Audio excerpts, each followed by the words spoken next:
Bienvenue dans ce voyage dans le temps, au tout début des années 1990, une époque où Internet était encore une nouveauté, un territoire inexploré.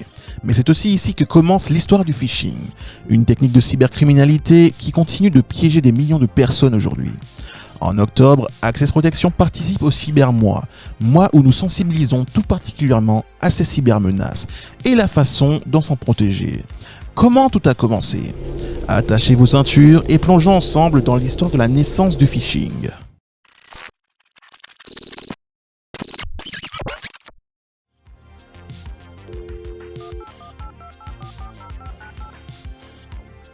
Pour comprendre la naissance du phishing, il faut se replacer dans le contexte des années 1990. Internet commence à devenir accessible au grand public. L'apparition des premiers services de messagerie comme AOL, America Online change la façon dont les gens communiquent. Mais cette transition numérique a aussi créé des opportunités pour ce qu'on appelle aujourd'hui les cybercriminels.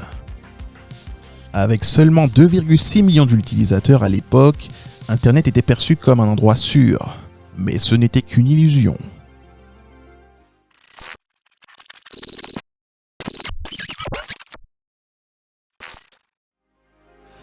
Les premiers cas de phishing sont attribués à un groupe de hackers connu sous le nom de AOL. Ils ont exploité les failles des utilisateurs AOL pour leur soutirer leurs informations de connexion.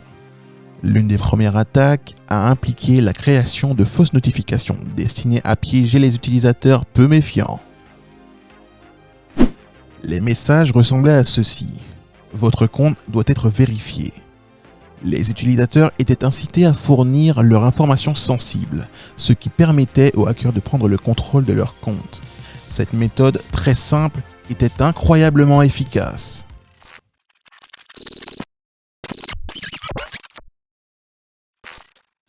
Mais pourquoi appelle-t-on ça du phishing ? Le terme vient du mot anglais phishing, qui signifie pêcher. Comme un pêcheur qui jette un hameçon pour attraper des poissons, les hackers jettent des emails et des messages piégés pour attraper des victimes. La lettre F est remplacée par PH, une référence au jargon des premiers hackers qui aimaient jouer avec les mots.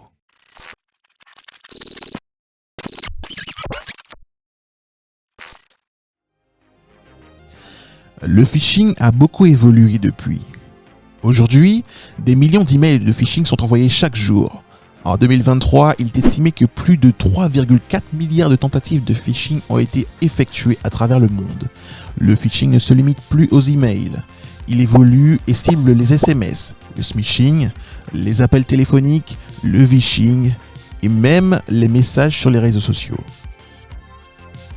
En 2022, les pertes économiques dues au phishing ont été estimées à plus de 10 milliards de dollars, seulement aux États-Unis. En France, le phishing est aussi une menace croissante. En 2024, on estime que plus de 2 millions de tentatives de phishing ont été signalées, causant des pertes de plusieurs centaines de millions d'euros.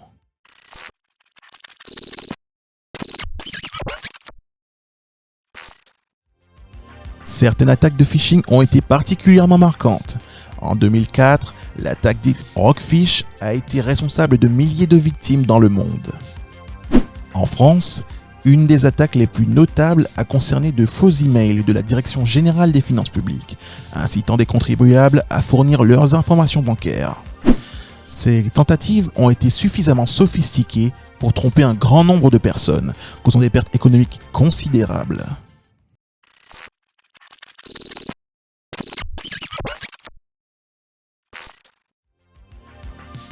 Alors, comment se protéger contre le phishing aujourd'hui ? Voici quelques conseils simples. Numéro 1. Ne cliquez jamais sur des liens suspects. Numéro 2. Méfiez-vous des messages vous demandant des informations personnelles. Numéro 3. Utilisez une authentification à double facteur pour plus de sécurité. Numéro 4. Toujours vérifier l'adresse de l'expéditeur avant de répondre. Numéro 5. En cas de doute, contactez directement l'entreprise ou l'organisme concerné.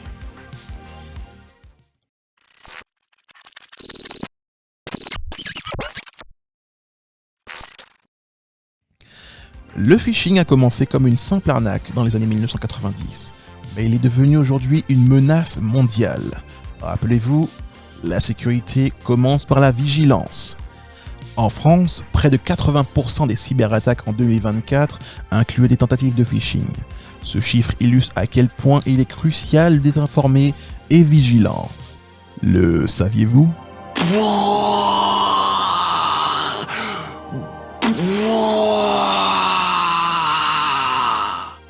Merci d'avoir regardé cette vidéo.